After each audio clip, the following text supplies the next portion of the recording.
दुनिया की सबसे बड़ी पार्टी चंडीगढ़ के चुनाव में वोटों की चोरी करते हुए पकड़ी गई, रंगे हाथों पकड़ी गई। दोस्तों, सत्ता के लिए देश को भी बेच सकते हैं, सत्ता के लिए देश को भी दांव पे लगा सकते हैं। दोस्तों, चुनाव होते रहते हैं, पार्टियां आती जाती रहती हैं, नेता आते जाते रहते हैं।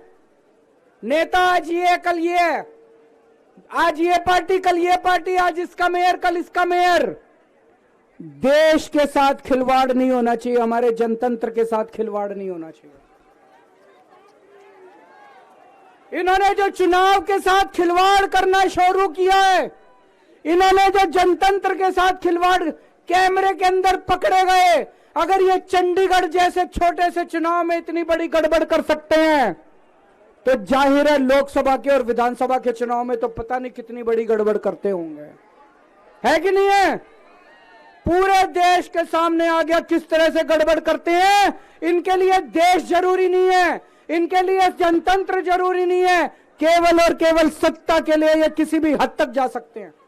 सत्ता के लिए देश को भी बेच सकते हैं, सत्ता के लिए देश को भी दांव पे लगा सकते हैं। दोस्तों, हम ये कभी नहीं होने देंगे। अपने देश के साथ खिलवाड़ किसी हालत में नहीं होने देंगे, अपने जनतंत्र के साथ खिलवाड़ किसी हालत में नहीं होने देंगे। अक्सर आरोप लगते थे कि बीजेपी चुनाव गड़बड़ करके जीतती है, बीजेपी चुनाव वोटों की चोरी करती है, ईवीएम में हेराफेरी करती है, वोटर लिस्ट में से नाम कटवा देती है, फर्जी नाम जुड़वा देती है। हम सुना करते थे कि फर्जी वोट पड़वाती है, ऐसे सुनते थे, लेकिन कभी सबूत नहीं मिला। गीता में एक श्लोक लिखा है, यदा यदा ही धर्मस्य ग्लानिर्भवति भारत। जब जब इस पृथ्वी के ऊपर बहुत ज्यादा पाप हो जाता है, तो फिर ऊपर वाले को पृथ्वी के ऊपर आना पड़ता है।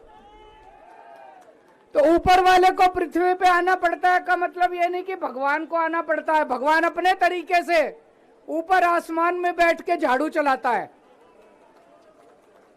ये जो चंडीगढ़ का चुनाव है, ये दिखाता है कि इनका पाप का घड़ा कैसे भर गया था। जब पाप का घड़ा भर जाता है बहुत ज्यादा, तो फिर प्रकृति अपनी झाड़ू चलाती है, भगवान अपनी झाड़ू चलाता है, चीजों को ठीक करता है।